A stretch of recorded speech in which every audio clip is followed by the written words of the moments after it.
Bad news. No, wait. F that. Terrible news. Canelo Alvarez says that David Benavidez, it doesn't matter. He says he's nothing. He brings nothing to the equation, and we gonna break that down in this video. What up, Fight World? It's your boy, Ego, and I'm back with some more boxing. Please throw a like on the video. You guys don't know how important that is and how much that encourages others to find the content. So please throw a like. Canelo payday. You want payday. I know that. Alvarez. Now, he just became undisputed. Some people would question the path, but Canelo Alvarez did an exclusive interview. And, you know, I'm not going to read the whole article because it's talking about a whole bunch of things that I don't plan on talking about in this video. But to give you guys the cliff notes, because I have read the information, Canelo Alvarez basically says that Eddie Reynoso announced the move to cruiserweight. And he said he's a warrior, so he's just down with whatever. But he said he found out on social media and he had no idea that moving up to cruiserweight was the plan.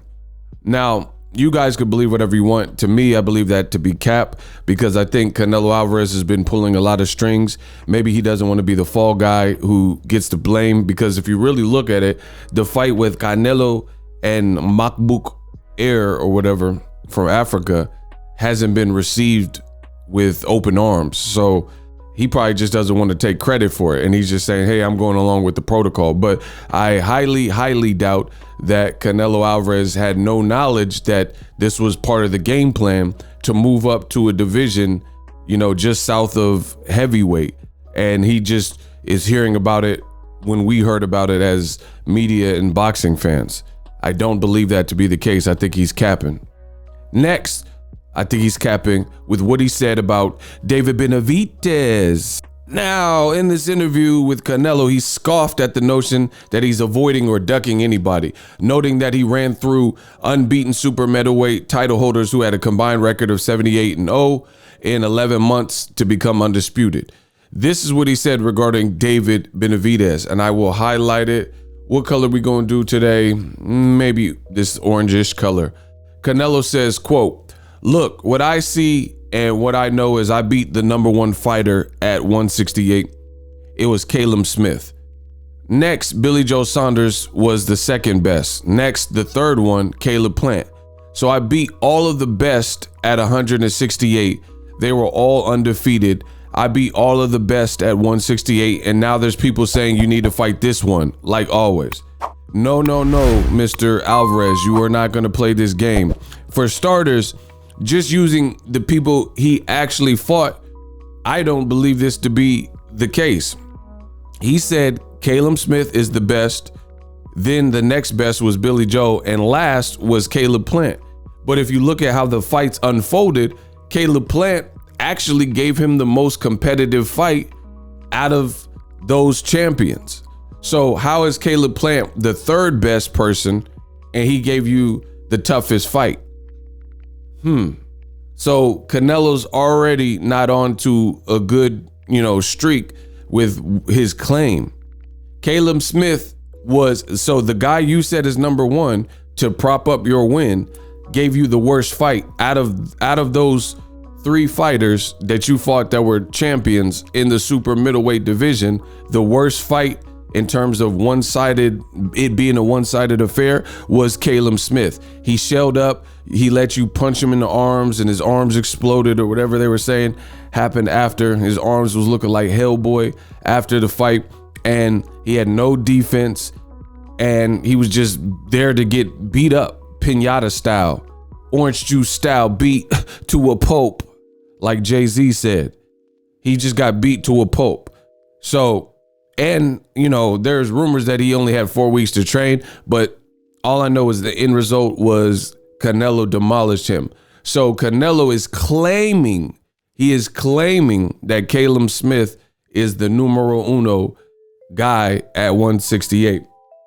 Then Billy Joe Saunders did better than Caleb Smith, and Caleb Plant, to me, did the best out of the 3 champions that he faced. And don't make me bring up the mandatory Avni Yildrim, because the average Pilgrim Yildrim fight was horrible too.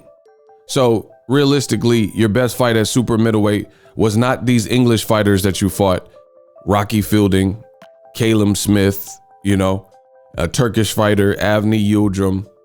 It wasn't none of those guys. It wasn't the Rocky Fieldings, the Caleb Smith, the Billy Joe Saunders, 3 European fighters from England and a Turkish fighter. It was the American fighter. It was a white American, Caucasian American from right here in Tennessee, Caleb Plant. So right then and there, Canelo's already, in my opinion, capping. And then now he's trying to plead and get sympathy, gain sympathy, saying, once I beat these guys, you know, people are lessening the effort. And that's not true. He says, this always happens. This always happens.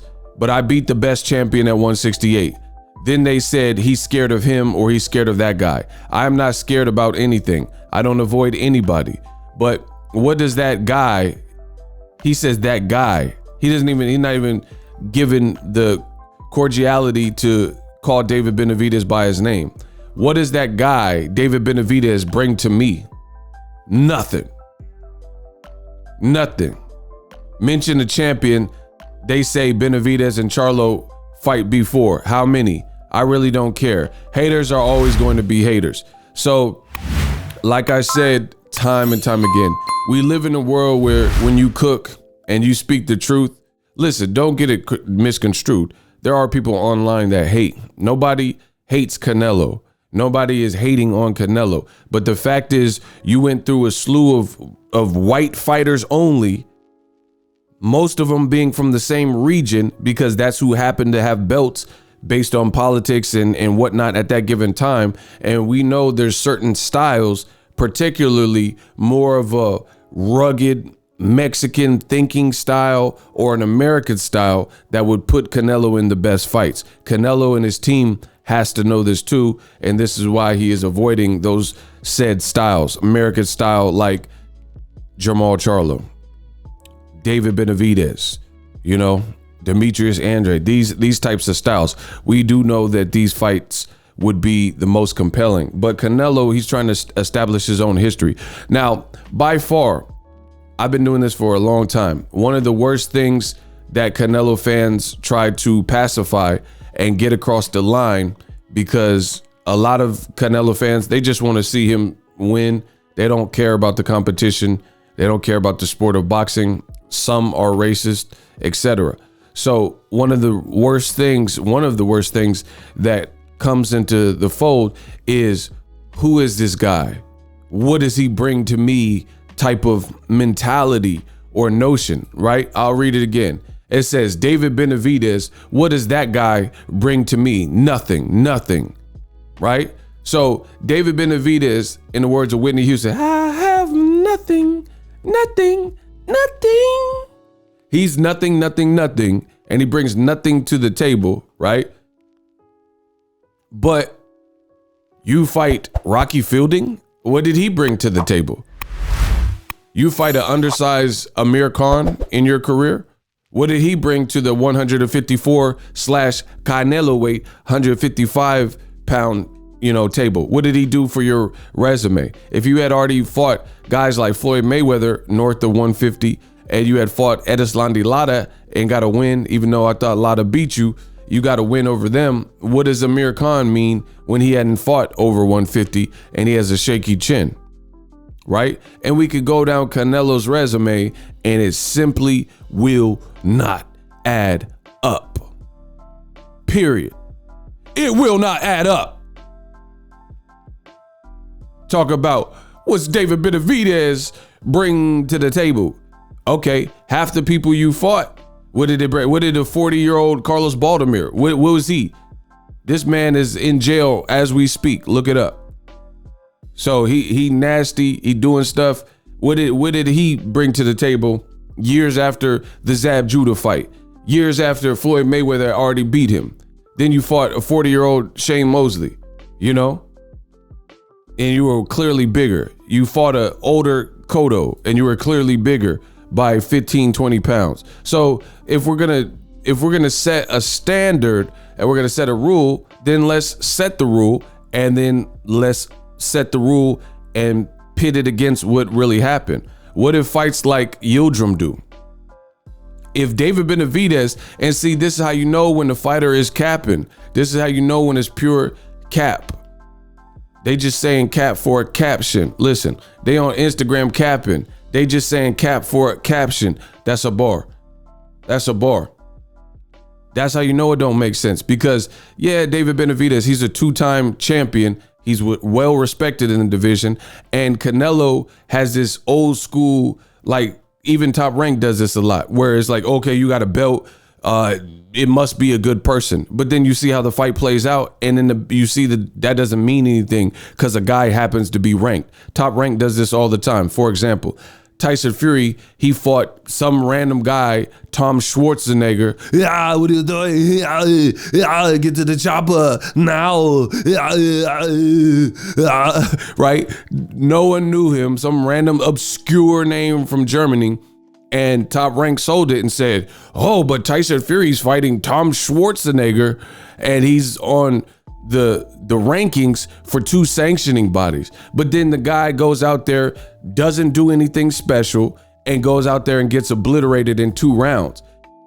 So when Tyson Fury fought Wilder at least made it a fight, you know, and hurt Tyson Fury in many of their affairs and in different rounds, right? So you can't play this, oh, he's ranked, oh, he's a champion game, because in today's modern day of boxing, there's multiple ways to get that. So Yildrim, the WBC is on your side. WBC, we back Canelo. So they're going to put him in the rankings, keep him in the rankings, even though he was coming off a loss and a 2-year layoff, so Canelo can pick at him. But no one in this room or in this chat will say that Yildrim in 2021 would be a better win than David Benavidez, right?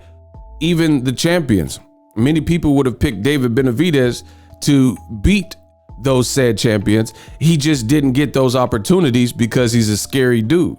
So he's saying, what does Benavidez do? I fought champ, which is true, but you have to look deeper than boxing, because just because you're a champion doesn't mean it's the most dangerous style, doesn't mean you're the nicest. Because guess what? At 168, I'm picking David Benavidez and I'm picking David Morrell versus most guys, champion or not. David Morrell from Cuba can scrap, and he's fighting tomorrow. So check him out. He can fight. David Benavidez, he can fight. So I don't care if Billy Joe Saunders had a title. Name his best win at 168. Boop, I'll wait. Y'all can't deal with the truth. Y'all can't deal with what I'm saying. Canelo knows he's capping. Talk about David Benavidez is nothing. You know that's not the case. Subscribe to my channel. And I'm out. The future is now. The Hibernation 5s by Kenichi Bear. Hybrid gaming and lifestyle headphones.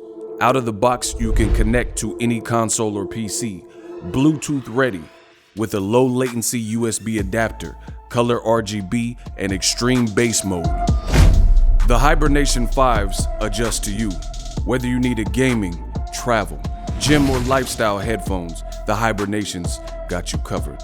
The new Hibernation 5s, link in the description. Customize the way you hear the world. Welcome to the nation.